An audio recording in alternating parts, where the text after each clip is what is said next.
Awesome. Well, pretty excited to have David and Fisher with us today from the Babylon team. They'll talk about taking Bitcoin security everywhere. So let's you guys want to do quick intros, or I think the team can just dive in from there. Yeah, sure. Yeah, so shall I say a few words about myself first, and then Fisher can. So we co-founded, Fisher and I co-founded Babylon about slightly more than a year ago, beginning of last year. Some of this came from research at Stanford. So I'm a professor at Stanford also. And at Stanford, we do consensus protocol research. And so the focus has been on sort of designing consensus protocols and collaborating with industry projects like Ethereum. Through doing that, we gained quite a bit of experience with proof of stake, proof of work protocols. And the project Babylon is basically a security sharing project. So the idea here is to take Bitcoin security and design new protocols to share with other blockchains. So Fisher, do you want to say a few words about yourself? Yeah. Hi, everyone. My name is Fisher Yu, co-founder and CTO of Babylon. And mainly take care of the engineering, research, and design side. And it's very happy to meet everyone. From Axelar. Awesome. Well, pretty excited for the talk. We have here kind of mix of technical, non-technical folks on the call. So, I'll let you guys dive into it, and we can keep it pretty informative. And, and then if anybody has any questions, feel free to ask as well. Yeah. So let's see how we want to do this. So how much time do we have, Sergey? I mean, we have about an hour on our side. So. Okay. All right. So maybe we'll start with a little bit of a high level story, and then we can dig deeper. So Fisher, what do you want to cover? You want to talk a bit more about the engineering of the protocol, more details? Is that? Yeah, I can do that. Okay, cool. All right. So let me share screen here.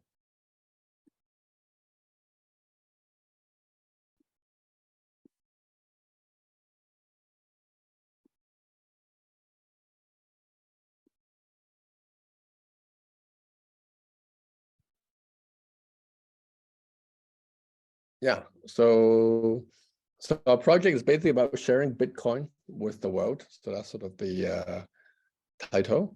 So sort of one motivation that could come from about our project is we can start with Ethereum. So if you think about the development of Ethereum in the past past few years, is focused a lot on scaling Ethereum. So the Ethereum chain, a lot of effort has been done on offloading execution from Ethereum through rollups, mainly the roadmap, optimism, Stockware, Arbitrum,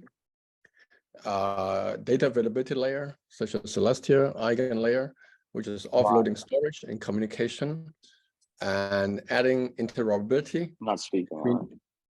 Sorry, is there a question?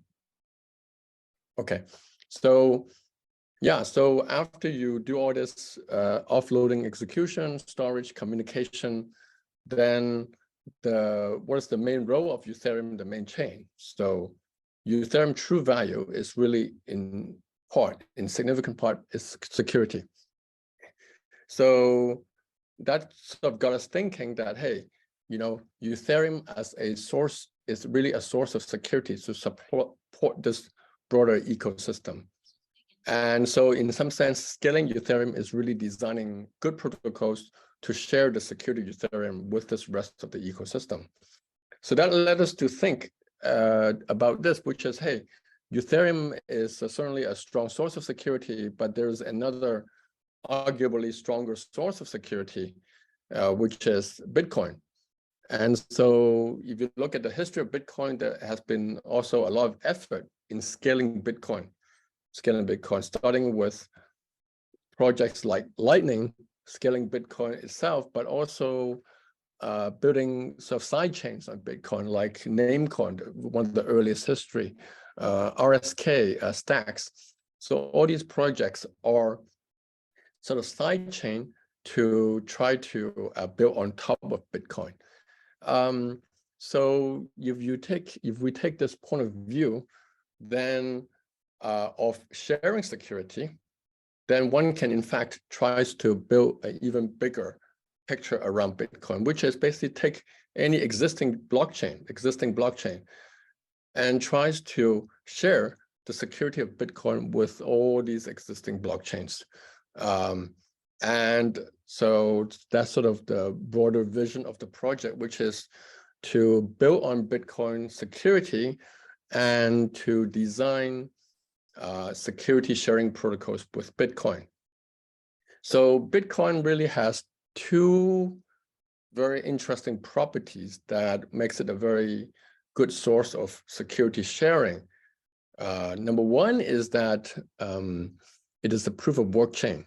So since it's a proof of work chain and most other blockchain in the ecosystem now is proof of stake, the proof of work blockchain provides a very good complementary security benefit to proof of stake.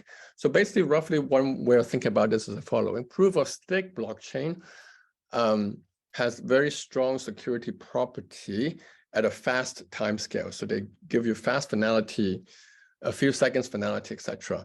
But over the longer time scale, the security is weaker. For example, when you unbond stake from the proof of stake blockchain, then you are subjected to long-range attack. And that's one reason why unbonding period of, say, Cosmos chains are usually very long, 3 weeks, 2 weeks, 4 weeks, to sort of use social consensus to mitigate that kind of attack.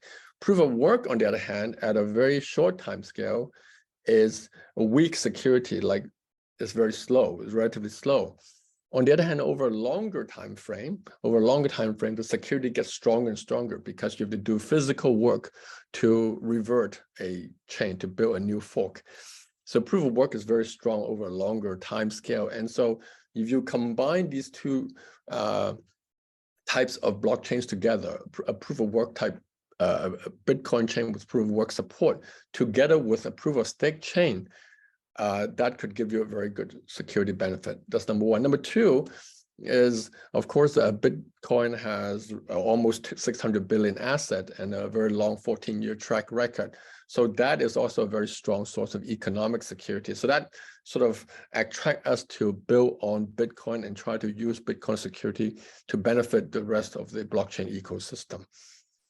So yeah, so about last year, we wrote a paper which tries to understand how one can combine Bitcoin with proof of stake chains to provide security benefit. And we call this paper Bitcoin Enhanced Proof of Stake Security, Possibilities and Impossibilities. So we proved some results which says that what is actually the best possible protocol that you can build, which combines Bitcoin with the existing Bitcoin chain with a proof of stake chain to get security benefit. And sort of we're now sort of, our project is building protocols based on this research paper. So one way of thinking about sort of the security benefit of Bitcoin is that there's kind of three facets. Bitcoin has kind of three facets to it.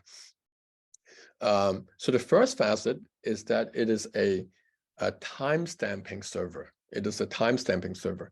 So what does that mean? So Nakamoto in his Bitcoin white paper actually highlighted this fact. He said that, okay, the double spend problem is the key problem that he wants to solve in this Bitcoin construction. And his proposal is to solve this double spend problem using a distributed timestamp server. And so what this means is really that a secure blockchain like Bitcoin can give you a very secure way of time-stamping events. And in the case of Bitcoin, the events are the transactions, the Bitcoin transactions.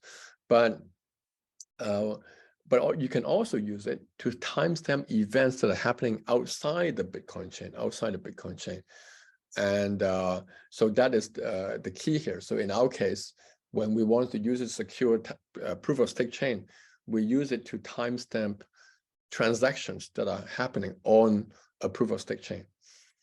So that's number one.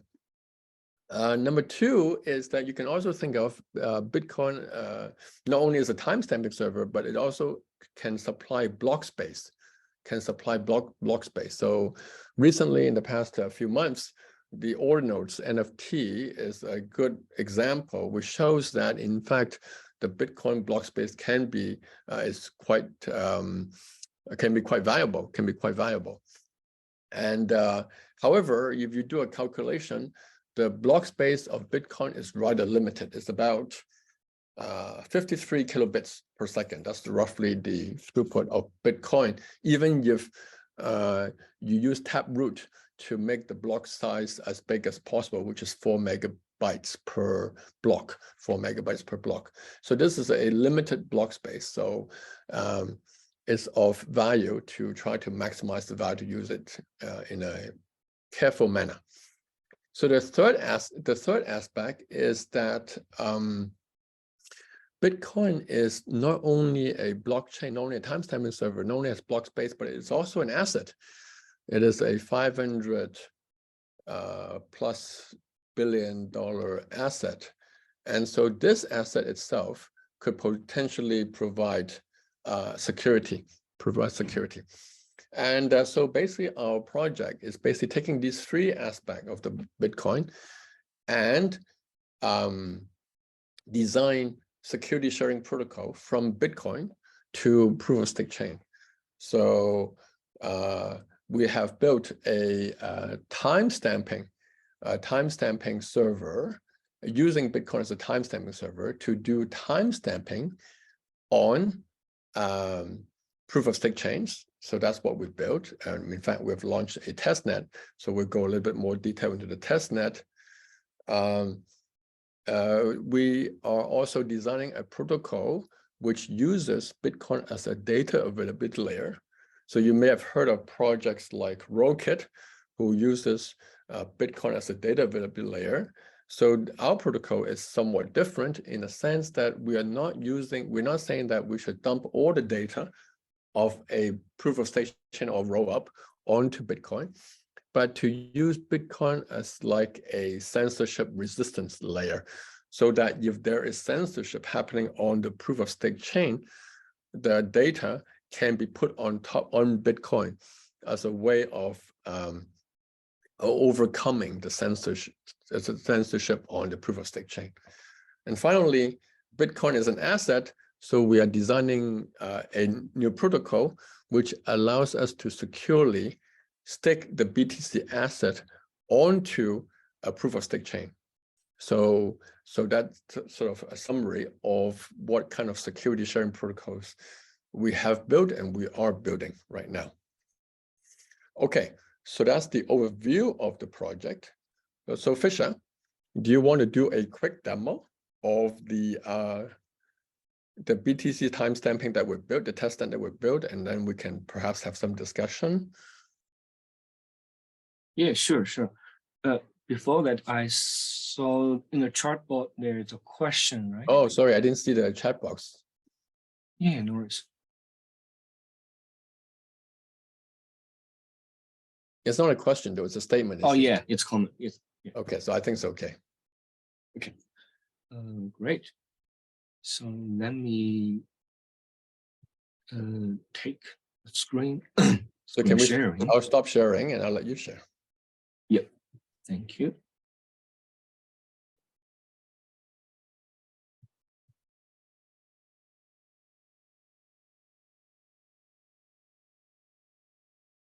Okay, can you see my browser okay? Yep, I can see it. Okay. Hi, everyone. So what you are seeing right now is the explorer of Babylon. Similar to Axelar, Babylon also tries to connect to a lot of cosmos zones. So when we first design our explorer, we are actually heavily inspired by Axelar scan, which is a beautiful demonstration of how Axelar network works. So as David mentioned, Babylon, the Babylon BTC timestamping protocol is a protocol that allows POS chains to obtain Bitcoin timestamps. So how does it work? If I may use this moon shape to describe, it's that so each Cosmos zone connects to Babylon using IBC, so that through the IBC state sync channel, the Cosmos zones can checkpoint their signed headers to Babylon. Then the corresponding light client, IBC light client inside Babylon, will check the signatures and verify those headers. Okay. Then every epoch, so Babylon has epoch of 200 blocks. Then in every epoch, Babylon will send a timestamp to Bitcoin, which aggregates all the checkpoints it has received and compress it to send the aggregated checkpoint to Bitcoin for timestamping. And the size of the timestamp of the checkpoint is always about 150 bytes, no matter how many Cosmos zones are using Babylon. So this is the key feature of Babylon, which is almost infinite scalability. Okay, then once the Bitcoin receive the Babylon transaction, then this transaction will have Bitcoin timestamp. Then we have Vigilante program that reads the timestamp from Bitcoin and send it back to Babylon on chain. Then through IPC return channel, Babylon will send all the timestamp information back to the Cosmos zones, so that the Cosmos zones can perceive Bitcoin timestamps on chain and use the Bitcoin timestamps to do many things, including the stake unbounding time reduction. So just to make sure I understand, so you have an IBC, the chains send their state, through the IBC, you parse it on Babylon, you extract the block header, right? You take all the block headers, you put it on Bitcoin. So now Bitcoin, is committed to the, block headers of all the chains that are connected to it. And then what do you send back? You send back the Bitcoin header that includes all of the timestamps to all the chains back? Yes. Okay. Of course, for different chains, what we send back, it's different. And what is the chain gonna do with that information? I guess yeah. So each chain. So by the way, so what I'm going to describe is under development. So we haven't finalized it. We only have the first version that works in our DevNet. So what each chain will have, if they want to perceive Bitcoin timestamp on chain, is that they will install a new module or a new smart contract, which can interpret the Bitcoin timestamp. Then a sub module inside this piece will be a Bitcoin light client. So Babylon send back the Bitcoin transaction and all the necessary Merkle proofs, inclusion proofs, and validity proofs back to each Cosmos zone, so that they can use the Bitcoin light client and its default Babylon light client, IBC Babylon light client, to verify all the transactions and all the proofs, so that they know which Bitcoin timestamp their own blocks have been in. Mm-hmm.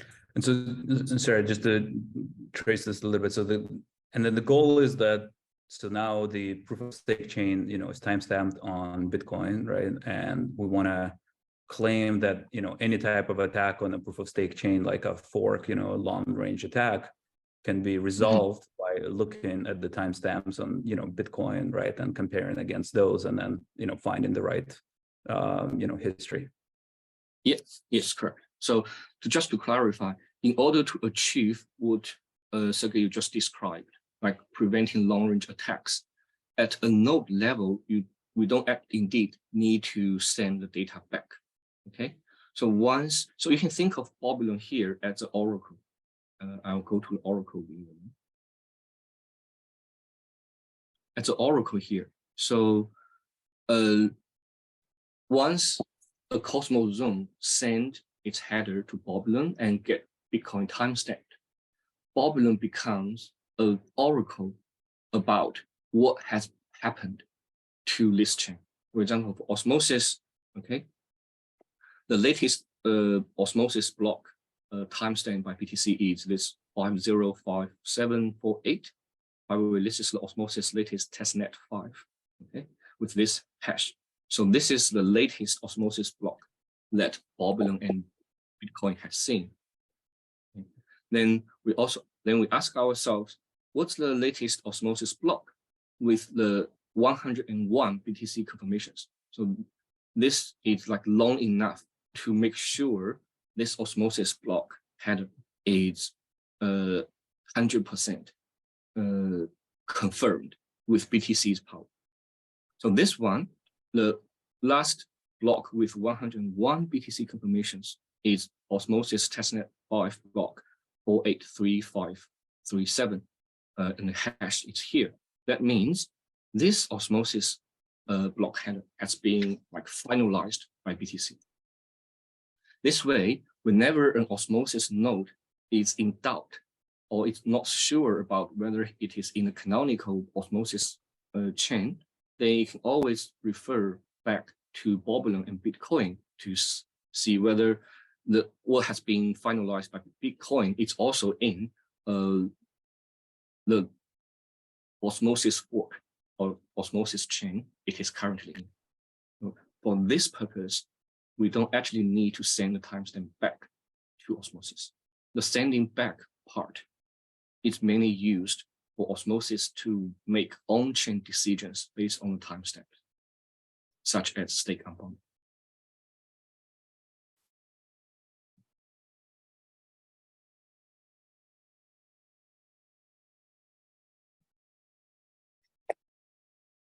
So here I also have a chain view. So Osmosis headers, every few minutes, the IBC connection will update. So the Osmosis headers will be sent to Babylon, and this Babylon epoch has received headers from three Osmosis blocks, and then after the epoch is finished, Babylon will send a time checkpoint to Bitcoin for timestamping.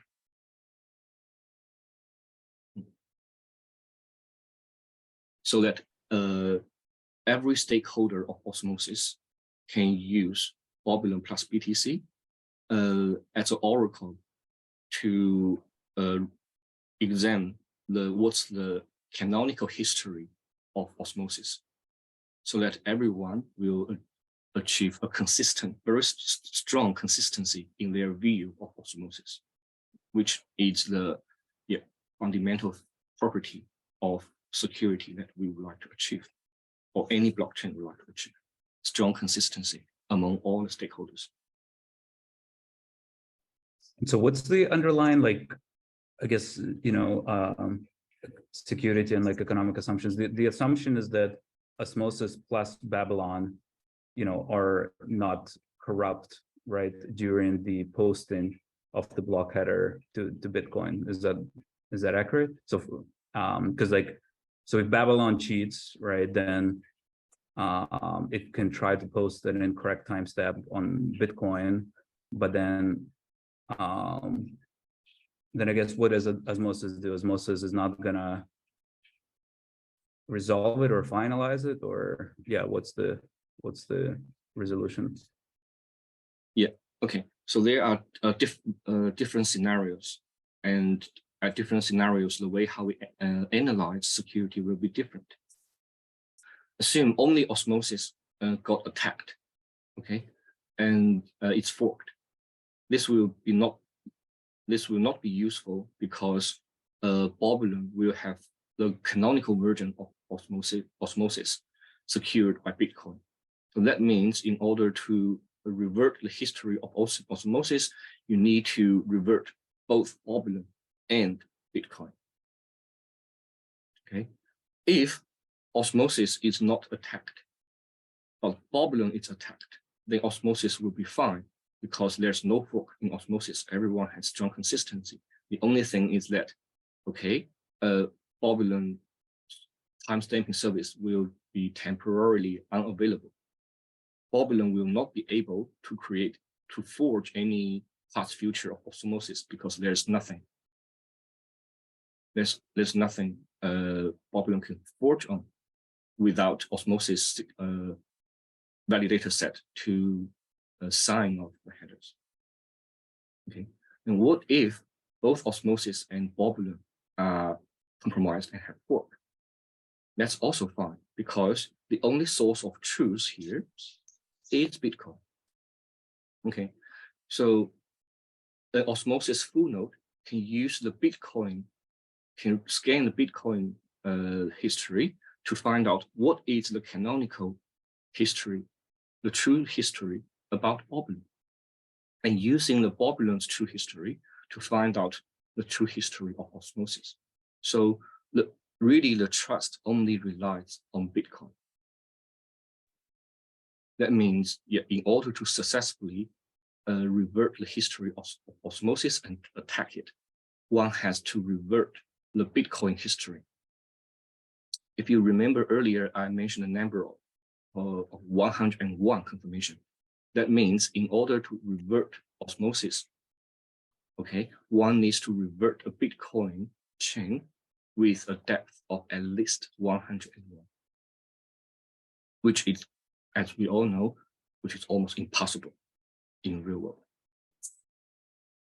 So, I guess I can see most of this when osmosis or the chain that you connect has the property that it has, instant finality, and there is a single certificate that authorizes like any block at any point in time, right? I guess does this work for, connecting other proof of stake chains where you could still have multiple valid blocks, right, at any point in time, and maybe you're resolving somehow via either a longest chain rule or some other heuristic mechanism until the transactions are, are finalized? Because if there are potentially multiple blocks, right, that are possible at the source, then Babylon, if it cheated, it could pick which ones are the timestamp to Bitcoin, or you're going to wait for this, some type of a heuristic until it's deep enough. What's the thinking there?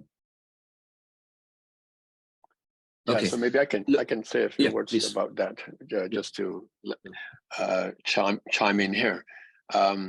So I think at a high level, I think what Fisher said is that basically Bitcoin allows Babylon to be secure. So in other words, forking of Babylon is not possible because you can think of the timestamp on Bitcoin is like the tiebreaker. So in case there's any fork on Babylon, the fork will be resolved through the timestamp. Now, similarly, whenever there's a fork on osmosis, whether osmosis is running Tenement, fast finalization, or some other procedure, whenever there's a fork on Tenement, that's when there's confusion. Now, when the forking is happening very fast, okay, then the timestamp of Bitcoin hasn't arrived yet. So at that point, there's uncertainty. Now, however, if you wait like 10, 20 minutes and wait for the BTC timestamp to appear, then you would have no confusion. So any protocol or any client that confirms slower then can enjoy the BTC security. So I think the point is that we're basically using, as I mentioned earlier, we're basically using the slow timescale security of Bitcoin to sort of augment the security of osmosis or any other content or consumer chain, in a sense that you kind of say, okay, if you have an important transaction, if you have a normal transaction, you can count on the osmosis validators to confirm that transaction. If you have a more important transaction, then you would like to wait until the Bitcoin timestamp becomes secure, say half an hour, 20 minutes, then you can confirm that transaction, and that would be hard to revert because then you have to revert Bitcoin. So you can sort of think of, we're sort of composing security, we're adding the two security together, and depending on your confirmation time, you can choose different levels of security. So one question people ask, and I think Sergey alluded to that, is, okay, what happens if Babylon is attacked? And what we're saying is that, well, forking Babylon won't cause any problem. However, you could imagine you can censor Babylon, and Babylon may be censored from sending timestamps to Bitcoin. So there's no more Bitcoin timestamp for a long while. And indeed, that may happen. And indeed, the effect of that is that the osmosis block will not get any more Bitcoin timestamp for a long time. And if you are counting on those timestamps to do things like unbonding, then osmosis will have to fall back to, say, the 14th day of unbonding, rather than the fast unbonding that is provided by Bitcoin security, protected by Bitcoin security. So maybe a high level of Babylon is kind of responsible for the liveness of the timestamp, and Bitcoin is responsible for protecting the safety of all Babylon as well as osmosis. Does that make sense, or am I just adding more confusion? That makes sense. I guess like I still trying to like trace a couple of attacks in my head. So suppose osmosis did not have Tendermint consensus. Okay, it's like probabilistic finality, but it's still proof of work chain.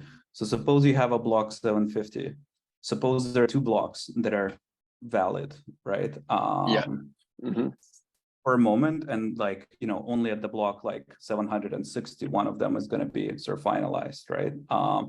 If Babylon is malicious, and I'm malicious, I don't mean like, you know, there's a fork, but like, I mean, actually Babylon, like, you know, stake is compromised, right? So meaning that the validators get to post whatever they want.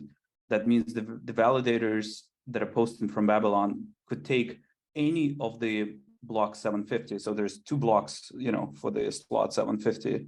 The Babylon could decide to post either one of them on Bitcoin, right? And it could, like, what prevents it from posting the one that's not going to be finalized like 10 blocks later, if it's, you know, if it's malicious.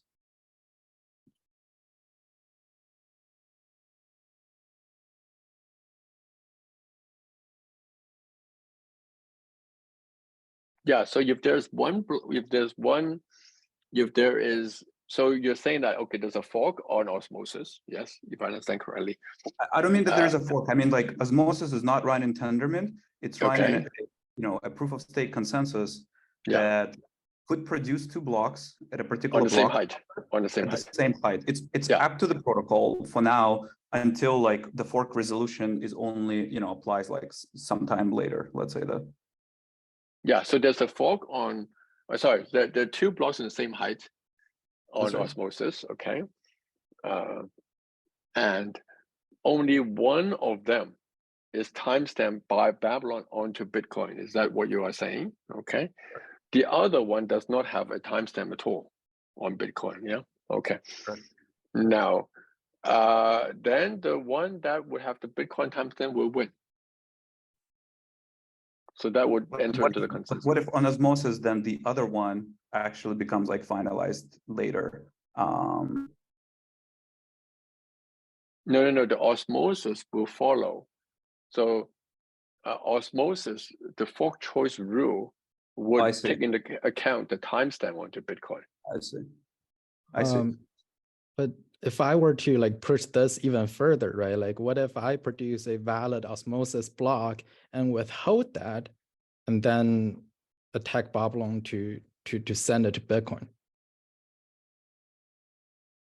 So what is the attack? You withhold the osmosis block, Yeah. but you still timestamp it onto Babylon. Is that correct? Well, yes, sure. Because I also attack. Well, I'm also part of the attack of Babylon, and I just never Yes. propagate this block to the osmosis nodes. Sure, it's going to be posted on Bitcoin, but not the entire block, right? Yeah. So yeah, that's a good question. And that's a very important part of our design. So the Babylon, so we should now go into a little bit more detail as to what exactly is posted onto Babylon. So the posting on Babylon will not only include the hash of the block, but also the signatures of the validators that validate that block. Okay. So therefore, to mount the attack that you mentioned, this requires, number one, 2/3 of the validators to collude, of osmosis validators to collude, right? Because if there's a one honest validator that is signing on that block, that validator will publicize that block around the network, so it will not be withheld. Okay, so that first, it requires a lot of majority of osmosis attacker, number one. Number two is that in that case, our protocol would say that, hey, osmosis validators, now you have seen a timestamp by looking at a light client. You can see a timestamp on Babylon, you can see a timestamp on Bitcoin, then you should halt your protocol. You should now sacrifice liveness, because now there's a very malicious action going on. There are 2/3 validators colluding to put an unavailable block onto timestamp onto Bitcoin. And so the protocol would halt at this moment. The ledger will not continue. And you have to enter into some sort of social consensus to resolve this very big problem here on osmosis. But the timestamp would allow the data unavailable, the data withholding attack to be publicized, because there's a timestamp, it's public. That part is public. Yep. And if I were to like operate one of those osmosis nodes and I see these data being posted on Bitcoin, like what's the authorization there? Like, how do I know it's Babylon who posted it on Bitcoin? Like, well, what does Babylon posting on Bitcoin really mean? Yeah, what Babylon post to Bitcoin for each epoch is the block metadata of this epoch and the aggregated signature of Babylon validators about this epoch, and send it to Bitcoin. So if you have, or you also have a Babylon node, you can verify the signatures of the checkpoint, so that you know, oh yes, this is posted by Babylon. Gotcha. Thanks. All right, very great question. Thanks, Sammy. Yeah. And So back just like finally at the osmosis, right? If I needed to resolve anything, then kind of the best way or the most secure way is that the resolution osmosis validators then would query directly like from Bitcoin, right? Look up like the header, and at the consensus they use that as one of the fork resolution rules within the code base, right? Yeah. Okay. Yeah, and Sergey, circle back to your previous question about what if osmosis is not tantamount, it might be a proof of work or some other consensus with longer finality. I think that's totally okay. Babylon does not replace the finality. It is an unbiased recording machine or oracle machine to record the history of osmosis and timestamp it by Bitcoin.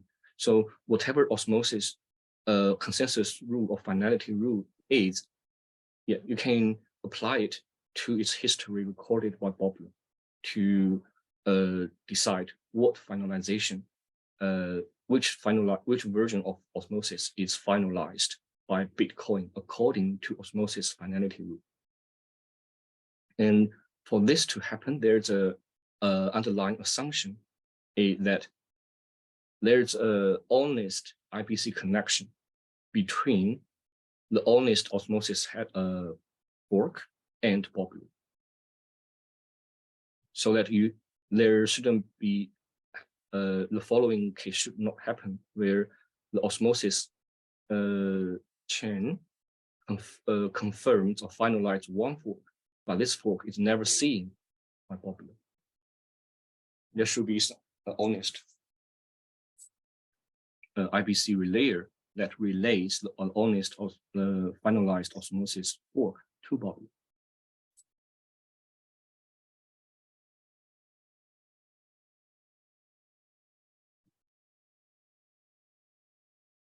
Which is called the existential honesty, that in the entire world, there should be one honest IBC relay.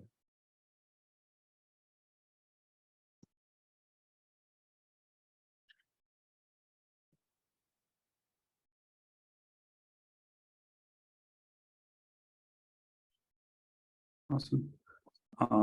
Yeah, you mentioned something about staking and BTC staking. I was curious, what does that mean and how does that look like? Yeah, so yeah, this is something still in progress, but actually what you can Fisher, you can share the screen back onto the testnet Explorer. Oh, yeah, sure.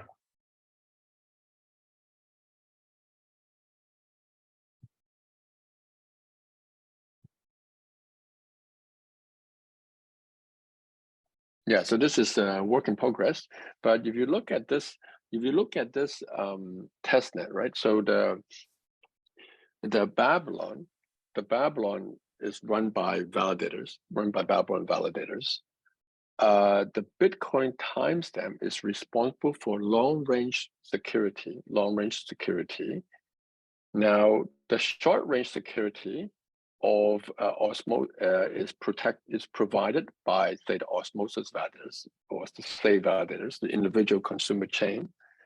And so one protocol that we're working on, which is on top of this protocol, is that, hey, isn't it great if we could actually allow the BTC asset holder to stick on Babylon as well? So that is what we mean by BTC staking. So the details of the protocol we're still working on right now, but we're happy to discuss it. Probably we'll probably release some documentation on that soon. So, but that's the general idea, is to use sort of the BTC asset to stake on Babylon.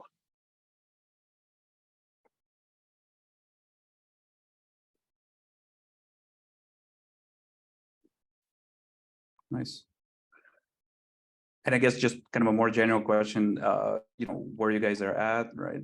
Kind of as a, as a project, what is some of the next, milestones besides kind of a testing? So this is right now all live in the testnet, correct?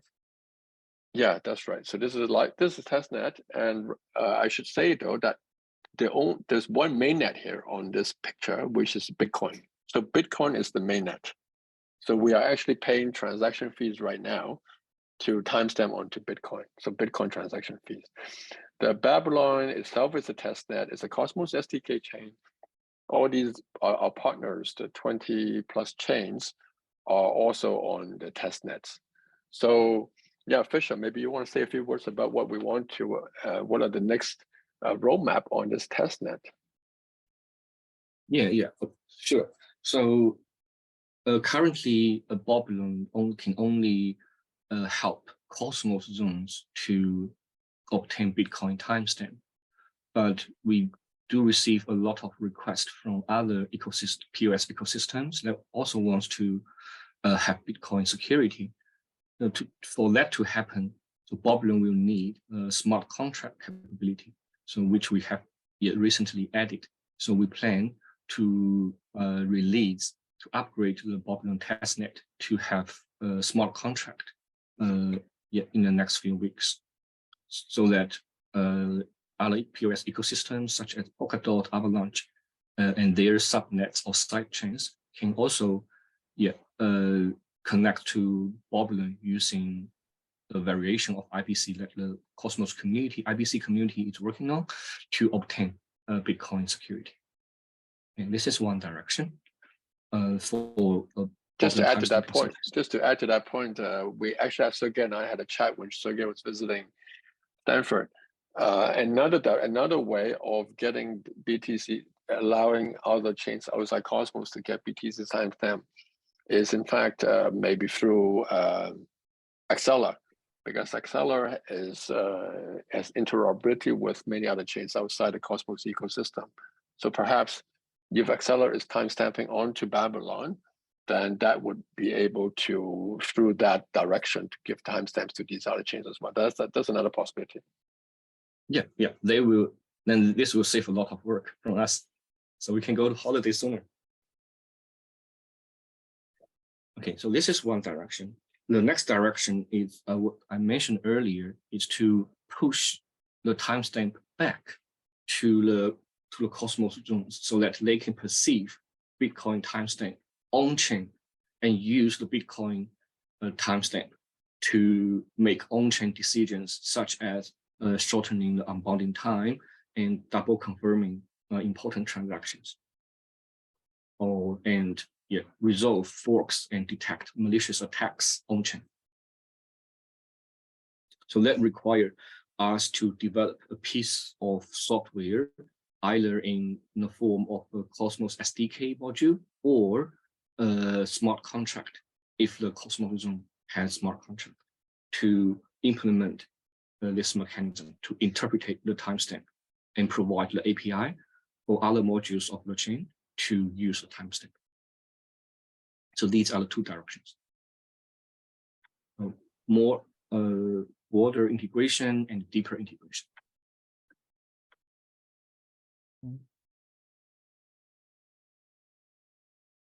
Yeah, at the same time, we're talking to many of these chains to develop other new use cases for Bitcoin timestamp. I think there are a lot of interesting directions for DeFi, and we're talking to various chains. So that's in progress. Yep. Any other questions from the team? Or?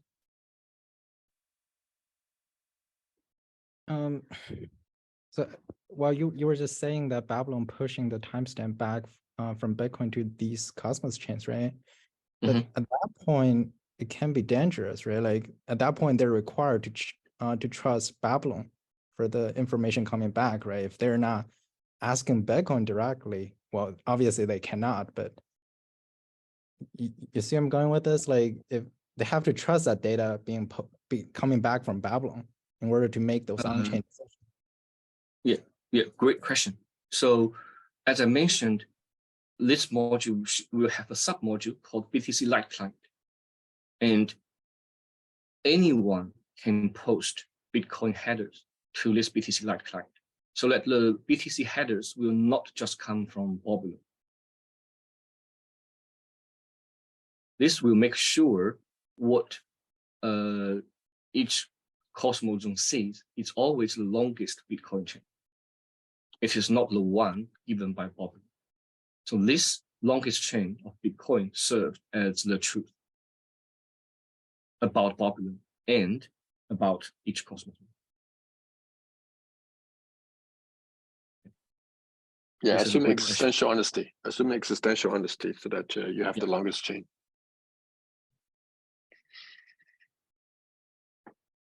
And also one can run, say, a standalone monitor program to monitor the on-chain status of the Cosmos zone and compare it with Babylon and Bitcoin to detect any discrepancy.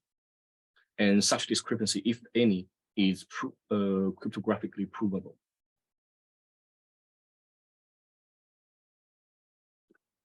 Just one more question for me. So curious how you guys, just compare all these directions with, EigenLayer, right? And what they're trying to do to bring, ETH, right, as the security layer to some of the other chains or scalability. Do you see this kind of complementary? Do you see this sort of competitive? Like, how do you see the world evolve between like Bitcoin and ETH? Are they gonna be, do you see the world where if I instantiate the chain, maybe I get some properties from Bitcoin, some properties from ETH, or curious on your thinking? Yeah, I think that's a very good question. I guess our view is that neither Bitcoin nor Ethereum will go away anytime soon. and both will become both are important sources of security. So we could see potentially chains that are composing security from both, but so we don't know. I mean, but I guess our job is to try to make it easiest to extract security from Bitcoin, and we believe that it is a very valuable source of security. So yeah, I don't know about competing with EigenLayer. That's a very tricky question because I know Shram for like 12 years already. We are longtime friends, so I don't know what to say about that point. I would like to say that perhaps the world is very big, and there's plenty of chains and services to provide security to.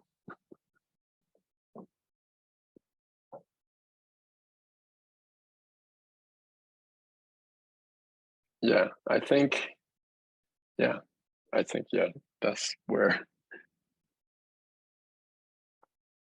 Makes sense. Any challenges you guys found like as you're building this, or anything surprising that came about?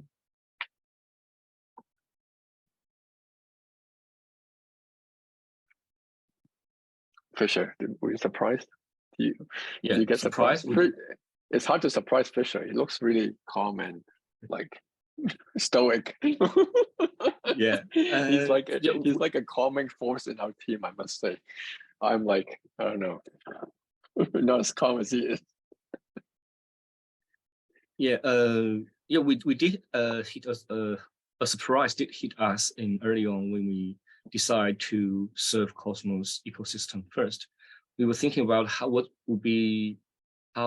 we extract headers from Cosmos zones, and then a researcher from our team then did some research on IPC and said, hey, IPC already send headers of each chain of the counterparty chain to the other, which is like our dream come true. So that was the biggest surprise during our development, that IPC is a gift, and yeah, bridge for the win.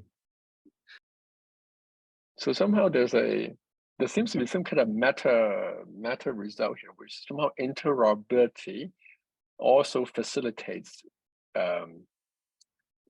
composing security or something like that. There seems to be some meta theorem or something like that here, which is somehow suggested by the IBC implementation, but somehow there's something more general going on, it seems. Makes sense. Yeah. Any other questions from the team?